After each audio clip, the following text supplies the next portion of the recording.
So I want to begin by talking about the evolving role of HR, where HR started and where we're going today and in the future.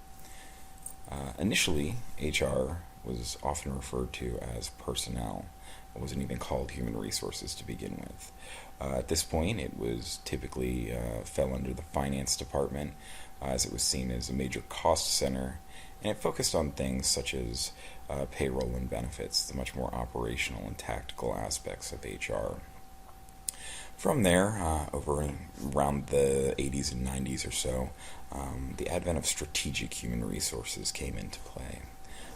And here, HR focused much more on aligning the specific HR processes to organizational strategy.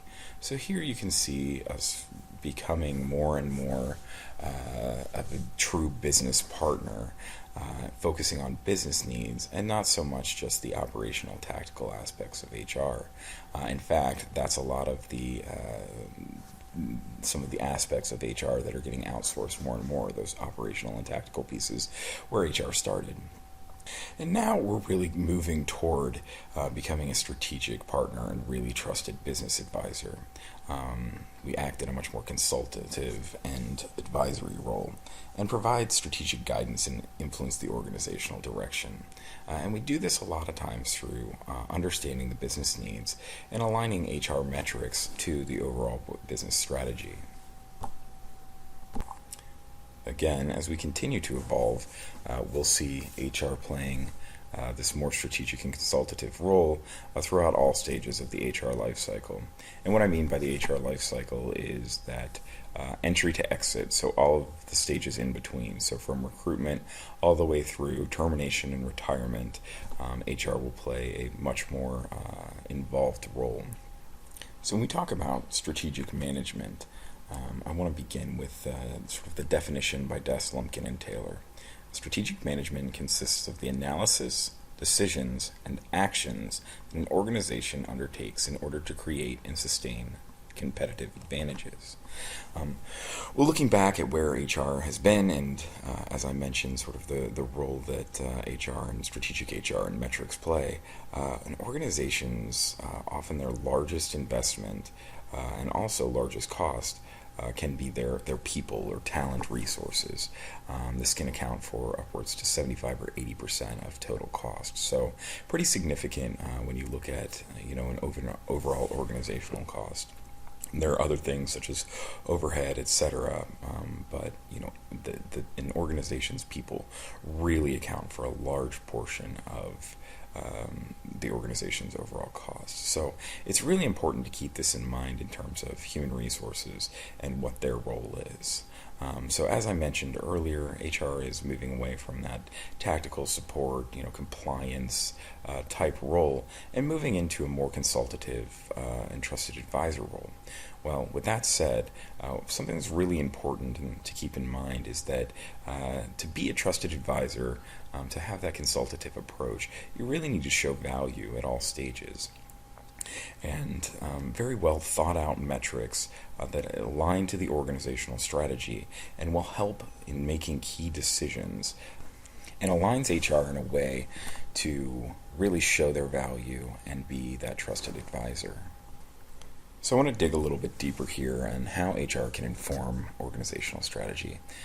As you know, there are a number of roles that HR is segmented into a number of different areas: learning and development, compliance, ethics, employee labor relations, things of that nature. But going back to what we discussed earlier in terms of the overall HR lifecycle, there are significant costs involved with each of the segments of the HR lifecycle.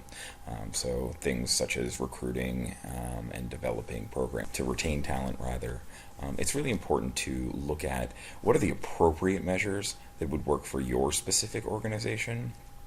How do they align with organizational strategy and drive business results? And how do specific metrics, how are they developed to add value to the organization?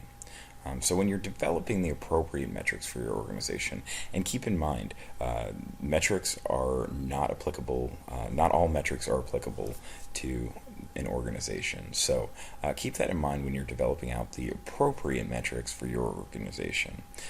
So you want to focus on the analysis. What is it that you are trying to get information about? Decision making, how this metric will actually help guide executive and organizational strategy, and what organizational actions can be taken to adjust either organizational strategy or adjust other things, other aspects in the organization to help. So to recap what we've discussed today, you're going to see HR to continue to evolve from the tactical and operational support toward a more strategic and trusted business advisor. And doing this, you'll see HR needing to provide more value to help drive the business needs and inform strategy and decision making. Metrics, which we'll get into a little bit more this week, but metrics should align with the organizational strategy. So you should see sort of a direct alignment to the specific metrics that are developed for your organization in alignment to the organizational strategy and where they're going. The idea is not to just focus on developing metrics to report, but focus on developing the appropriate metrics that are relevant for your organization. Again, people account for a significant amount of organizational costs, upwards of 75 to 80%. So better understanding the costs associated with your people, the metrics that are associated with your people in terms of recruiting, retaining, developing, etc., can help an organization maintain its competitive advantage.